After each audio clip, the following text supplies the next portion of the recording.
Back to our fraud theme. Sometimes the fraud is unintentional, perhaps more just a matter of interpretation of convoluted agricultural law.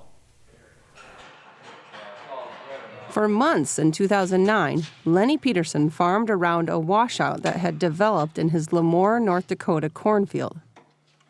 But when his son got the sprayer stuck in the 2-foot-deep gully that summer, Peterson asked permission of the local Natural Resources Conservation Service to smooth the edges. Peterson said he was told the edges could be smoothed as long as the washout's original depth didn't change. A local NRCS representative stopped by the Peterson farm to check their progress. The official would later disagree in court about the message he delivered that day. I asked him if we could go finish, and he goes, "As I said, I saw you doing nothing wrong." So they went out and finished, and then, of course, the people who turned us in, they heard about this, so they called the state. That's when the fun began. Peterson is referring to the 6-year legal battle which followed the arrival of a letter that fall, accusing Peterson and his wife Patty of swamp busting, or improperly draining a wetland. Swamp busters are ineligible for farm program payments. The Petersons would ultimately tie up nearly $500,000 in the battle and face more than one sleepless night. It's quite a hair-pulling ordeal to go through. It's a good thing, $7 corn. All my neighbors are buying land, tractors, and machinery. I was paying lawyers. And the water would come in right down. NRCS officials came to the Peterson farm in December 2009 to determine whether he had violated the swamp buster rule. Peterson found agents digging holes in their recently seeded winter wheat. Worried about his crop, he asked the NRCS officials to leave. And that was a mistake then, too. Then I got another big certified letter from FSA to pay back all this money. To get the government payments, you have to sign a form that allows them access to your field 24/7, 365 days a year. He soon found himself sitting before the Lemoore County Farm Service Agency Committee, a group made up of his fellow producers. The committee voted to restore Peterson's eligibility for farm program benefits in early 2010, but was overruled by the state FSA office a month later. Additional appeals and government decisions went against the Petersons.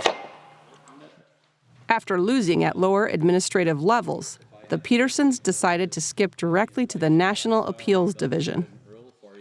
As decisions in 2011 and 12 failed to go their way, the Petersons were becoming overwhelmed with legal fees and repayment of tens of thousands of dollars in past crop subsidy payments. Lenny and Patty hit a low point and debated selling the farm. There were a lot of conversations. They were kind of one-sided.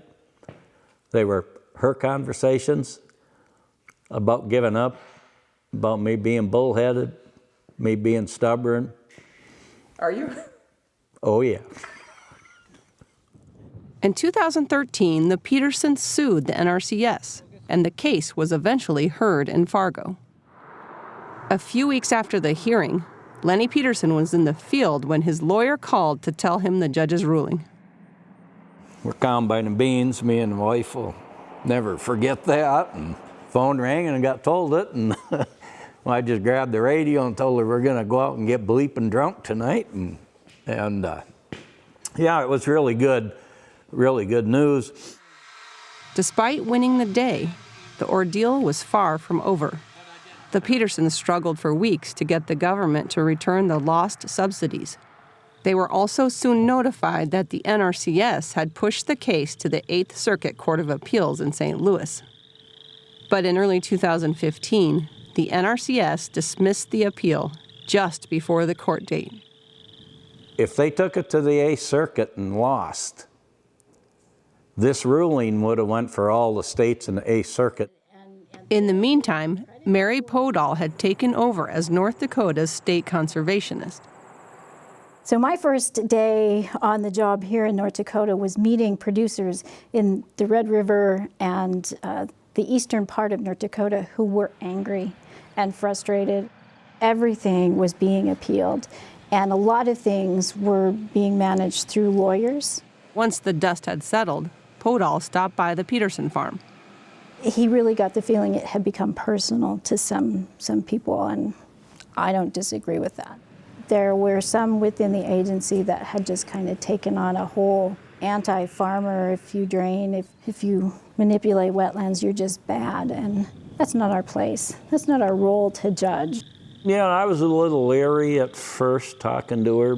We had quite interesting talks, and I give her a lot of credit, and I thanked her for stopping here and listening. By 2013, the agency had reorganized compliance teams nationwide, and Podol pushed North Dakota's NRCS officials to bring an open mind to their farm visits.